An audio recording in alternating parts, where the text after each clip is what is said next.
Assalamu alaikum wa rahmatullah.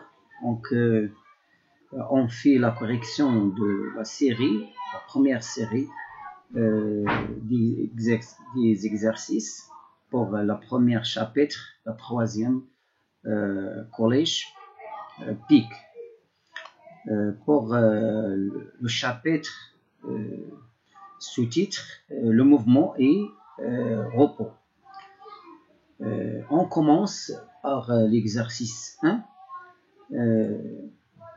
la région Fès-Meknès. Complétez les phrases ci-dessous en utilisant les mots suivants. Accéléré, relatif, trajectoire, uniforme, référentiel. Le mouvement et le repos sont relatifs. Pour les étudier, il est nécessaire de choisir un autre corps appelé référentiel. La ligne continue qui joint l'ensemble des positions successives occupées par un point mobile est appelée, bien sûr, trajectoire. Le mouvement d'un mobile est dit si sa vitesse augmente. Donc, on dit que le mouvement d'un mobile est dit accéléré si sa vitesse augmente de plus en plus avec le temps. Et si sa vitesse reste constante au cours du temps, on dit que le mouvement est retardé. La deuxième question, on réalise une chronophotographie d'un objet en mouvement sur un plan horizontal.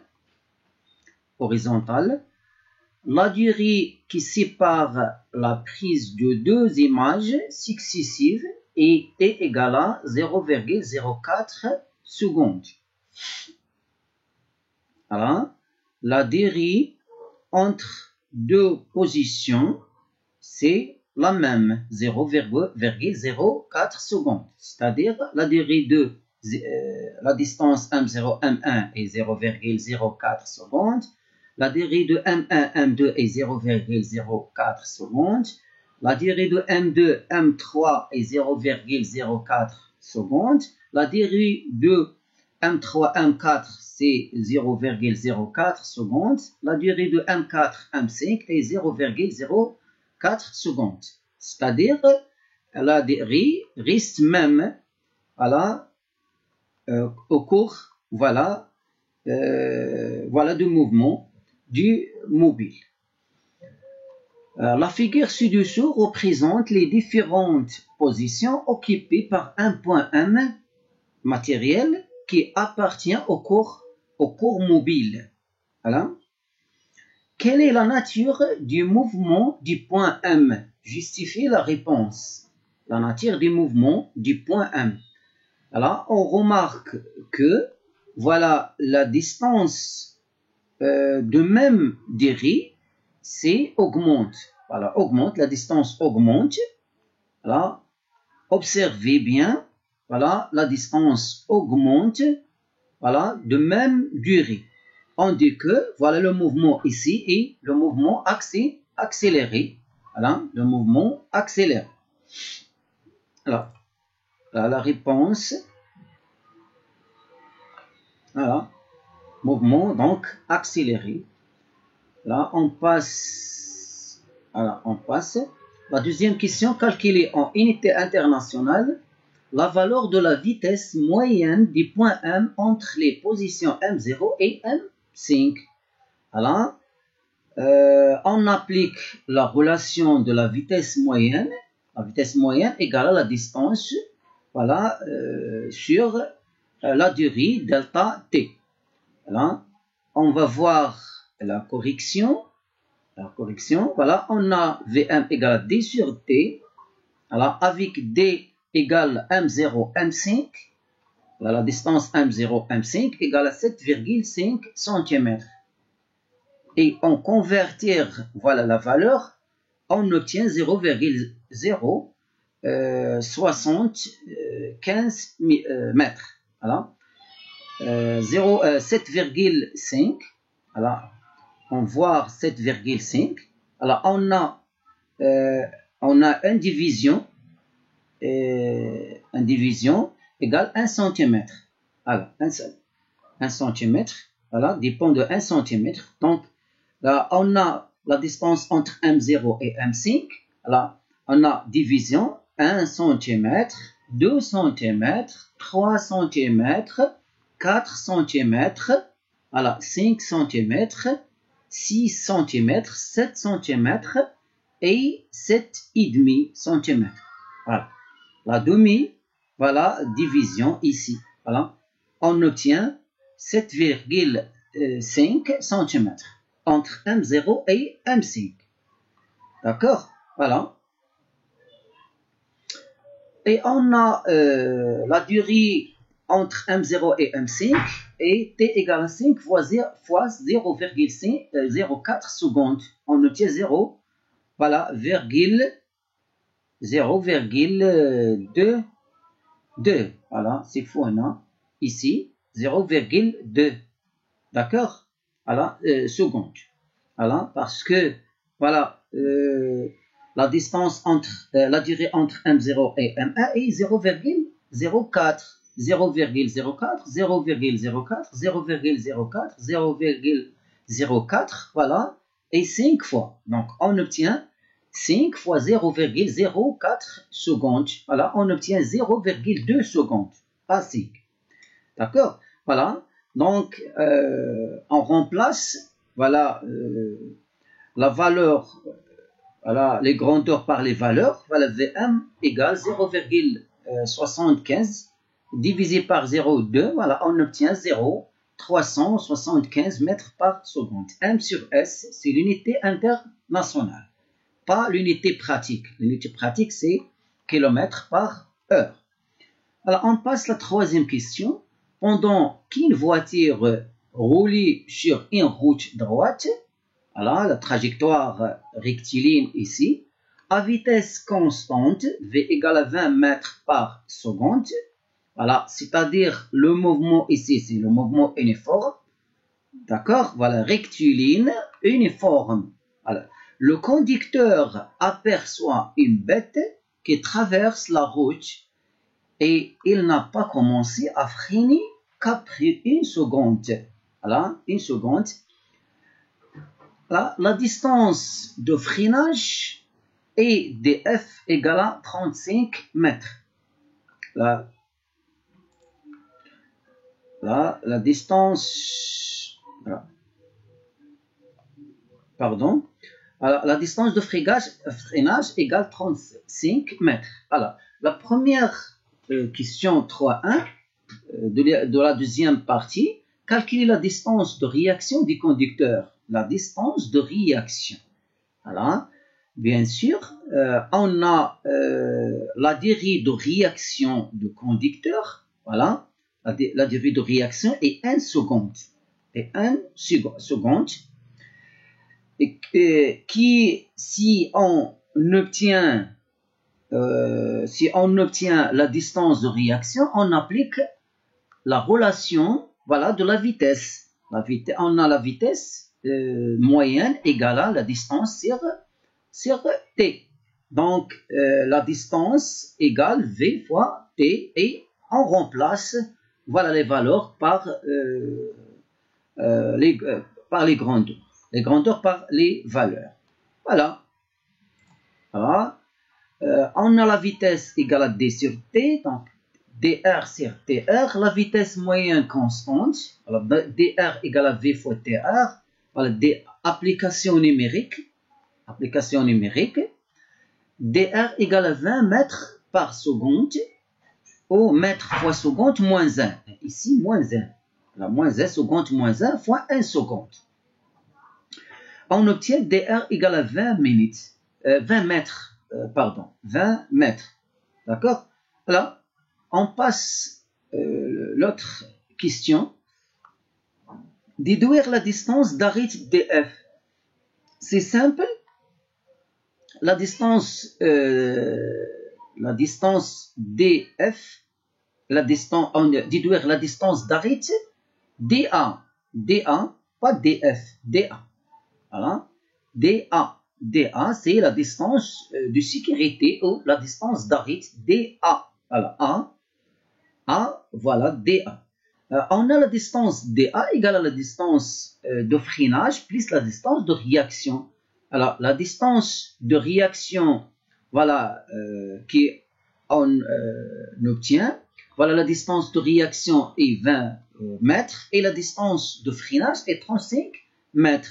Donc, la distance d'arrêt est égale 20 mètres, la distance de réaction, plus la distance de freinage, 35 mètres. Voilà. Alors, on va voir, voilà la correction.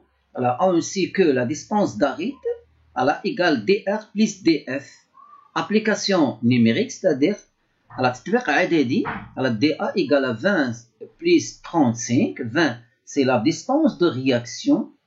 Voilà, plus 35, c'est la distance de freinage.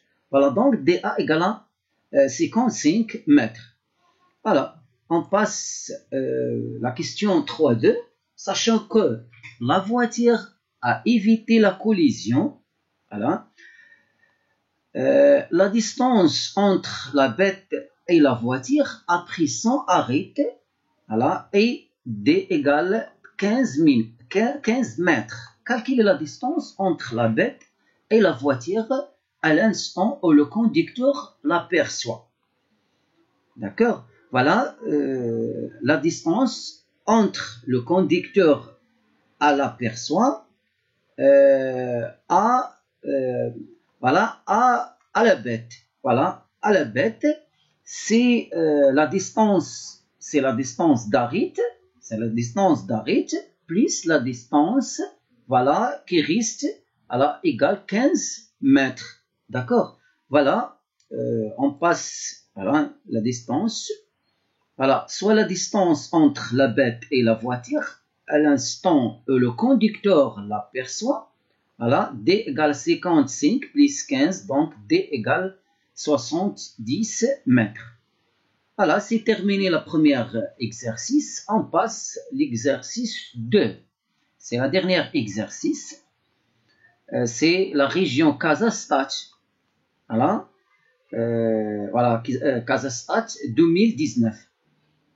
La première question, complétez les phrases par les mots convenables de la liste suivante. À la rotation, translation, mouvement accéléré, position, retard dit, uniforme, circulaire, rectiligne, etc. Alors, l'état de repos ou l'état 2, voilà, la réponse. Voilà, il y a deux types de mouvements, l'état de repos ou l'état de mouvement. Voilà. L'état de corps, repos ou mouvement, voilà l'état de mouvement d'un corps solide est déterminé par rapport à un corps de référence, voilà, qui s'appelle la référence. Voilà, deuxième point, la trajectoire d'un point solide mobile est l'ensemble des positions, voilà, des positions successives occupées par ce point lors de son mouvement. Un solide est en mouvement, voilà, si tous ces points ont des trajectoires circulaires centrées autour des mêmes axes.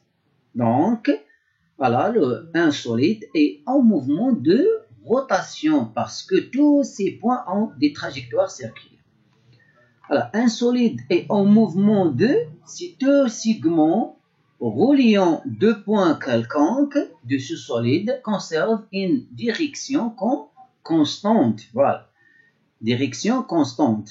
On a un solide ici en mouvement de translation. Translation. Toujours, on justifie le mouvement de translation par la direction de segment. Voilà. On passe l'autre point, si la vitesse d'un corps mobile diminue, la vitesse diminue au cours du temps, alors son mouvement est accéléré. Si la vitesse d'un corps mobile augmente, si la vitesse d'un corps mobile augmente au cours du temps, la dernière, si la vitesse d'un corps mobile diminue, diminue au cours du temps, alors son mouvement est retardé. Non, est retardé ici. Parce que, voilà, la vitesse diminue au cours du temps. Diminue ou la distance diminue. Si la vitesse diminue, le mouvement est retardé. Si la vitesse d'un corps mobile augmente, la vitesse augmente au cours du temps, alors ce mouvement est accéléré. Alors, si la vitesse au cours du mobile constante au cours du temps, alors son mouvement est uniforme. Alors, mais ici, la vitesse diminue, donc le mouvement retardé, la vitesse augmente, le mouvement accéléré. Alors, on passe à la deuxième question. Le graphe ci-dessous représente la distance en kilomètres parcourue par une voiture sur une route rectiligne en fonction du temps, le t en minutes. Répondre par vrai ou par faux. Là, devant chaque proposition. La première proposition, le mouvement de la voiture est rectiligne accéléré. Alors, rectiligne accéléré, mais la réponse est faux. Voilà, la réponse est faux parce que la distance constante au même durée t 15 minutes, 25 km, 15 minutes, 25, 15, 25, 15, 25, 15, etc. Donc, voilà, le mouvement ici, c'est la distance parcourue dans même durée, delta t et 15 minutes. Donc le mouvement ici n'a pas accéléré. Voilà. La deuxième, la voiture parcourait la distance 45 km pendant 75 minutes. Voilà. 45 pendant 75 minutes. Là, 45 km pendant 75 minutes. Alors, pendant 75 minutes, il y a 125 km. 125 km. Donc, faux. Voilà, faux. La vitesse 3.3, la vitesse moyenne de la voiture est 100 km par heure. La vitesse moyenne. Oui, bien sûr, la vitesse moyenne ici, on applique, voilà la relation Vm égale à la distance sur delta t. Là, on prend la distance ici 25, au 100 km, au 50, voilà, on choisit ici 100 km parce que nous avons 100 km, voilà, 100 km dépend de 60 minutes. Donc, 60 km sur 60 minutes, on convertir 60 minutes à l'heure. Alors, donc, on divise 60 par 60. On obtient 1. Donc, on obtient la vitesse moyenne est 100 km par heure. C'est la réponse ici, voilà, aux propositions ici est vraie. La dernière, le mouvement de la voiture est rectiligne en uniforme. Rectiligne, la vitesse, le mouvement ici rectiligne uniforme. Bien sûr, rectiligne, c'est la trajectoire sous forme de droite, voilà, et la vitesse constante ou la distance parcourue, c'est la distance constante dans la même durée. Voilà, dans la même durée du temps. Voilà, 15 minutes, 25 km, 25 km 15, 25, 15, 25, 15, 25, 15. Donc, la distance constante au cours du temps. Donc, le mouvement ici est rectiligne et uniforme. Voilà. Et on passe la dernière exercice. et la région Casastat 2019. C'est situation problème de navire, voilà, Titanic, voilà. On lit l'exercice, voilà, à 23h40, alors, dans la nuit du 14 avril 1912, alors que le navire Titanic avance avec une vitesse de 22,5 nœuds. Nœud, c'est une unité. C'est une unité. Voilà, nœud. Le veilleur aperçoit un iceberg droite, voilà, droit devant à 500 mètres. Iceberg Jebel, je l'ai dit, à 500 mètres. Il sonne la cloche de transmet le message à l'officier de bord qui fait stopper les machines à 23h40 et 7 secondes. D'accord? Voilà, au des moteurs, voilà, stopper les machines, les moteurs, et ici de faire changer la direction du navire pour éviter le danger, voilà, de l'iceberg, voilà, devant, voilà, de faire, voilà, changer la direction du navire. 37 secondes plus tard, le navire heurte l'iceberg. Le choc ouvre ainsi une voie d'eau dans la coque du Titanic. Le Titanic coule entièrement à 2h20. D'accord? Voilà, les données, c'est l'unité de la vitesse.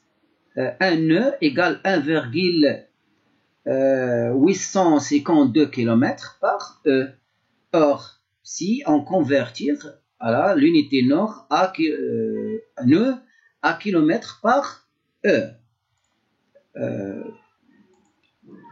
Alors la première question, déterminer la distance en mètres parcourue par le navire entre l'instant de la vie de l'iceberg et l'arrêt des machines. Voilà la distance. Là, on a la vitesse moyenne.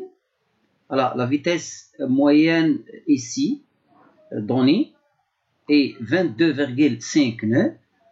Et on a la distance de réaction est 7 minutes. Alors 7 secondes. D'accord? Et on applique, voilà, la relation, voilà, de la vitesse V1 égale à la distance sur delta T. Alors, on va voir, voilà, là, la réponse. On a la vitesse égale à D sur T, de dr égale à V fois TR. Hein? On a dr, voilà, égale à 11,575 mètres par seconde fois 7 secondes.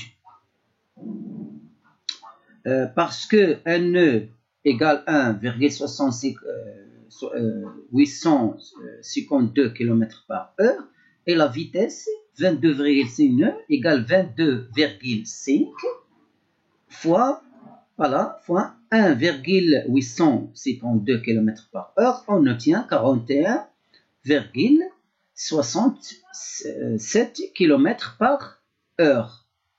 D'accord? Voilà. On obtient la distance de réaction est 81,025 mètres. D'accord? Voilà. La distance de réaction égale à la vitesse. La vitesse, là, ici, c'est pas 41,65 mais 11,675 mètres par seconde. Fois 7 secondes, on obtient des R et 81,025 mètres. Voilà, voilà,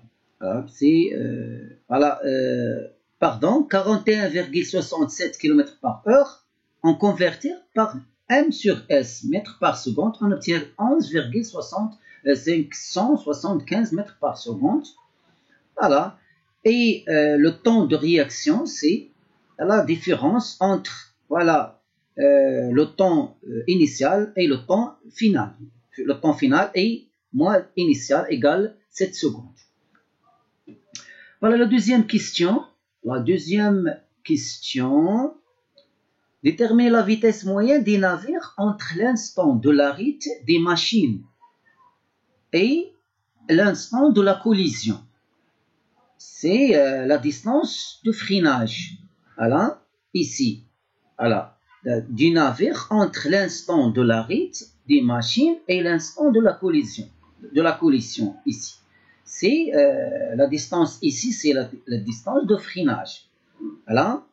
Comment déterminer la vitesse moyenne? Bien sûr, on applique la même relation, c'est la relation de vitesse. Voilà. Mais la distance, la vitesse égale à dct, mais la distance, c'est 500 mètres moins 81,025 mètres. C'est la distance de réaction. Ici, on calcule ou on détermine la vitesse moyenne de la distance de freinage. Voilà, pas toutes les distances, la distance d'arrêt, la distance de freinage seulement. C'est la distance et 500 mètres, la distance totale, voilà, moins la distance de réaction. Voilà, c'est 418,975 mètres. Voilà. Et le temps de freinage est 37 secondes. 37 secondes. Voilà. 37 secondes. Voilà, 37 secondes. Voilà, 37 secondes. Plus tard, le navire à la heurte l'iceberg. Voilà. Voilà. Donc, la vitesse égale à la distance sur la durée, le temps. Donc, on obtient vitesse égale 11,323 mètres par seconde. En convertir kilomètres par heure, on obtient. Alors, et la dernière question 3. Question 3. Le navire le plus proche du Titanic est le Carpathia, le navire Carpathia, qui se trouve à 93 km du Titanic. Pour arriver sur le lieu du sinistre, le Carpathia se mit en route à 23h45 minutes avec une vitesse moyenne de 11,82 nœuds à cause des icebergs, parce que sa vitesse normale de Carpathia est de 14 nœuds. Déterminez en justifiant votre réponse, le Carpathia arrivera-t-il sur le lieu de l'accident avant que le Titanic ne coule? Voilà. Voilà comment répondre à sa question. Il y a plusieurs méthodes, mais il y a la méthode à déterminer la première méthode, on détermine la distance et on compare par la distance totale de Carpathia et Titanic. La deuxième méthode, on calcule, on détermine le temps. Voilà, le temps entre Titanic et Carpathia, et on compare le temps de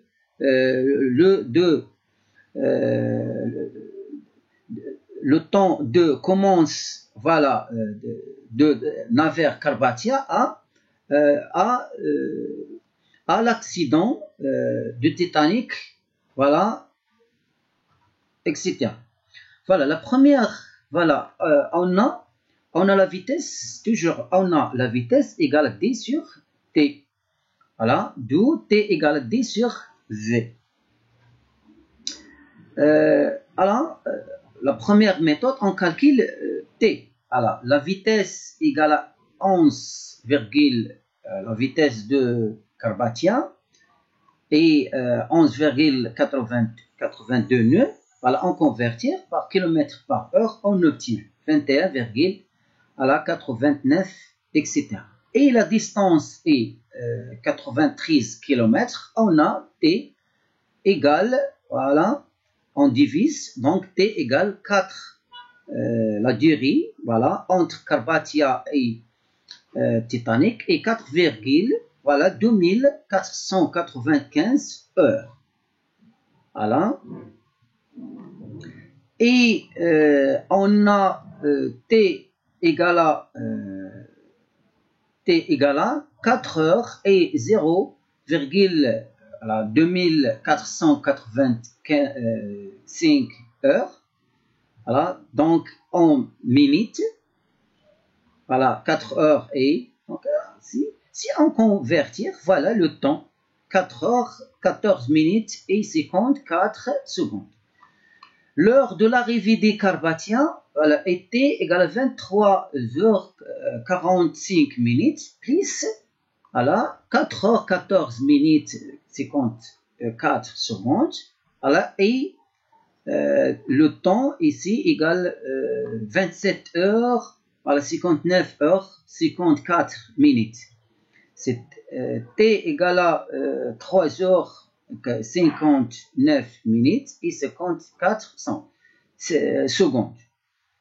Donc, le Carpathia arrivera sur le lieu. Voilà, c'est le temps le plus grand. D'accord? Voilà. La première méthode, on calcule le temps et on compare, voilà, le temps. Et voilà. La deuxième méthode, c'est possible, peut-être, voilà, on calcule la distance. Voilà. Et c'est terminé. Voilà. Wa salam alaikum wa rahmatullah.